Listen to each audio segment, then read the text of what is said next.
Is the promotion path worth the sensational scars to the top?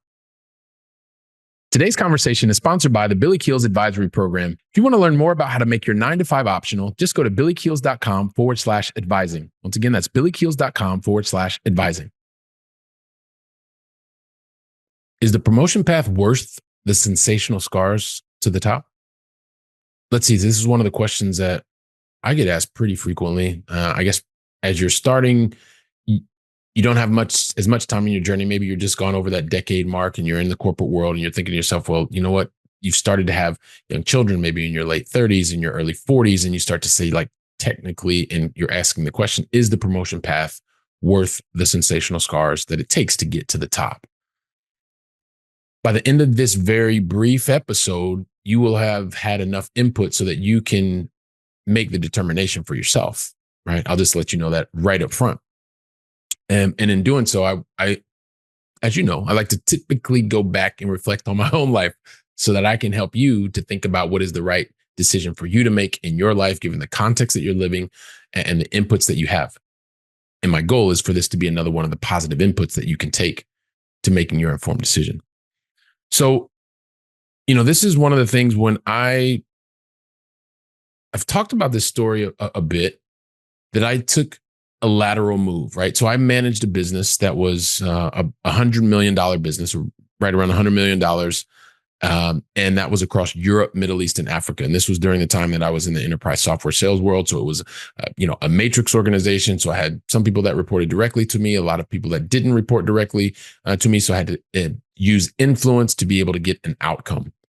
And when you're doing that in your 40s and having the responsibility of bringing $100 million to your organization, and the equivalent of that was in euros, there's a lot that goes to that, right? And so I actually took a lateral move because I left that role to go to a role where I was actually responsible for frontline sales, like carrying a bag. But the perception within the organization is that these were different roles. But the goal was for me to get back to managing that similar size of business or bigger, but doing it in a field sales capacity, right? If that went over your head, don't worry, or you can reach out and I'll explain it to you, because you are a Going Long listener, part of our Going Long family here. So the thing is so as I took that role, that wasn't the important part. The important part was that I decided to take this role. But in the focus and the reason that I took a lateral move from one organization to the other is because this was going to fast track me in the promotion path up the organization. That's the whole important part, right? Because I wanted to be the managing director or the CEO of the company in the very beginning. And then I realized I wanted to do that for a very specific region, whether it be something like the United Arab Emirates or the UK and Ireland or Spain, just to give you an idea, or the east part of the United States. That was my goal. I wanted to be the big cheese, the one who had the maximum responsibility, the biggest amount of teams, all that kind of stuff. And so that was the thing that I wanted to do. And then also, because by having that title, that was going to show my worth. And that's what I was getting confused on. But that's the thing that I was thinking about. And so just really quickly, because if you haven't heard the story, you can listen to the story. I'll tell the story. Maybe I'll actually do an entire deep dive episode into kind of what happened. But let's just say in the very first year that I took that lateral move from being a leader of leaders, so manager of managers, to be able to then have just an individual contributor responsibility, I should have crushed that role, because I came in with all these accolades, all this training, all this knowledge, all this real world experience. In the very first year when I got my quota, I achieved 48% of my quota. Complete failure. Not acceptable to me, because I was always used to doing well over 100%, if not 200%. And so, as you can imagine, this was massive crush to my ego. The executives that were there were thinking, well, hang on a second. I thought you were supposed to crush this. And that type of sale took more time. The idea here was it was going to almost be impossible for me to have a role in 1 year that I had the maximum amount of impact, because the planting the seeds, getting to know the people, organizing the strategy for an account, but I didn't want to hear that, because I only realized it was 48%. So after that, we get to year 2. Well, year 2 is much better. Year 2, I get back to, like, this has now been almost 20 months of being in the role, because I didn't start exactly in the beginning of the year. But at this point, now I'm over 100%. I'm at 115%. And then the very next year after that, was one of the top 1% of salespeople in the entire world for the company that I work for. German software company, starts with an A, ends with a P, and has 3 letters. That's just me being funny. I guess it's my podcast, so I can do that. And hopefully you're laughing, or at least smiling. So here's the thing. So I get back to this track, and I realized that the promotion path was the thing that I was really focused on. There are other ways that you can contribute in your corporate role. I mean, I did an entire episode on that. If you want to pick that up, and other ways that you can contribute, go to episode 410, 410. You can find out how you can also contribute. But anyway, let's get back to the story. So deal after deal, month after month, things were going the way that I wanted, but I wasn't getting the results. So I was frustrated in the beginning, and then I started realizing that I was picking up momentum over time. But then one of the things that happened is I get to this point where I start realizing that this is like the role that I had before when I was managing $100 million business, extremely demanding. I was there leading people, managing the business. Did you get that? Leading people, managing the business. That's a theme that we'll talk about a lot more moving forward as well. But I got to this point, I was a young father. I had lots of responsibility at the office, had the desire and was actually home with family as much as possible, especially because of the type of role that I had. I wanted to have even more responsibility at home, more quality time with my family. And the thing that happened is I started realizing these two things, the way that I was doing it, were becoming much more complicated and a lot less doable. The way that I was doing it initially. The thing is there's a transformation that happens in this guy, the one that has the podcast, that's talking to you, that's sharing these stories, because I was doing it wrong in the beginning, but I'm taking you back to where I was at that point in time. So young father, lots of responsibilities, wanted more at home, wanted more at the office. And the thing is, I started realizing that I had to make a decision, right? Because the way that I was doing it, it was not going to be compatible. So I got to this point and I realized that I had to make a real hard decision, because like that was my dream. That was my goal. I mean, I even talked about it in a previous episode. I told you about, as a little kid, I wanted to be a doctor. And then I told you, like, my thing was I was hell-bent on being able to be the CEO of the entire company. Or then I said the CEO of a region, so that I had enough importance, enough worth that I was able to move that forward. But the thing is I got to a certain point and I had to realize that I had to let go of certain types of dreams because they were stopped being compatible the way that I was doing it. And so I gave up on being the MD of somebody else's dream, somebody else's company, somebody else's priority.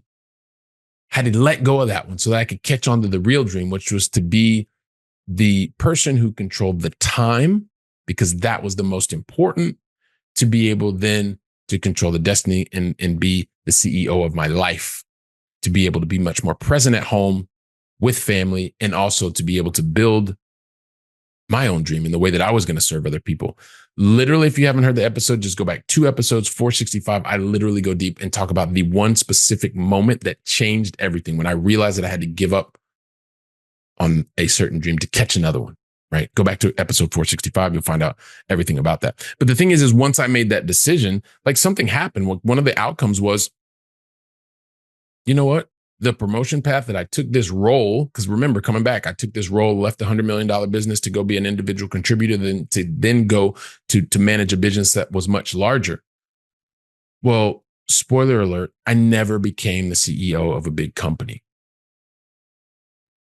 And that was hard to accept at a certain point, because I'd done all this work, like all these previous years, was to get into position to then be able to move up the ladder. But I found something that filled my heart even more, which was building my own business on the side. And because that gave me not only income, it gave me, more importantly, it gave me the control over my time. Doesn't mean that I worked less. It just meant that I decided when to work. I didn't have to call my boss. I didn't have to ask anybody. It was up to me, whether I worked 12 hours, 2 hours, no hours, or 20 hours. But at the end of the day, I didn't get to the objective that I wanted, which was become CEO of a big company. But what I did get are some of the things that I was just telling you about now. Number one, I was able to chart out my own destiny. I was able to become the CEO of my own life. More importantly, I was able to control my time. And the reason those things are important to me, I was much more present with my family. I had a lot more quality time with my boys. And the thing that happens is that's what aligned with me in that moment in time. And what I'll leave you with, because you got to come back to and you got to ask yourself the same question, is the promotion path worth the sensational scars it takes to get there? I did a lot of extra time. I started realizing that calendars were completely full every single day. I woke up with my brain completely on fire every single morning because all I could think about was the things that I had to do, the meetings that I had to go to, the travel that I had to do, because everything was full of doing. Very little time for actually thinking, being strategic, doing the things that I really wanted to do. There were blocks, but having the full control over my time was a game changer. And so what I'll leave you with is the promotion path worth the sensational scars to the top? You're the one that has to answer the question, because you have to understand what is it that you want to do and be very crystal clear on why you want to do it at this point in your time of your life. What do you want to do and why do you want to do it?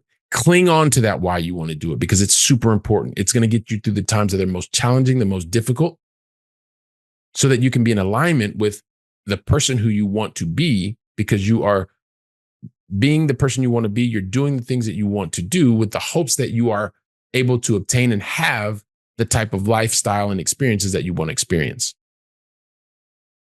Told you my story. Hopefully that's going to help you to get clear on your story so that you can understand whether or not the promotion path is worth the sensational scars, because you're going to get some scars if you want to go all the way to the top. Trust me, there is nobody that sits at the top of an organization, even though they look perfect, always in front of the camera, et cetera, et cetera. Trust me, they've got a lot of scars. It took them a lot of scars to get to that point. And you're starting to feel it. You're starting to realize it now in your current role. And you're asking yourself the question. So the goal of this episode is to help you get clear so that you can make the decision. It's another input to help you make an informed decision about whether or not this is the time to move forward. If it's not the time to move forward, get clear on what it is. Whether you do that yourself, you go through this episode, you listen to it again, or you reach out to somebody to help you, right? You can do that. So listen, while you are taking this, sharing it with family, sharing it with friends, going from theory to actual practice, guess where I'll be? Right here, preparing for another episode. And so until then, I want you to go out and make it a great day. And thank you very, very much. Today's conversation was sponsored by the Billy Keels Advisory Program. If you're looking to make your 9-to-5 optional and need some help, just go to billykeels.com/advising. Once again, that's billykeels.com/advising.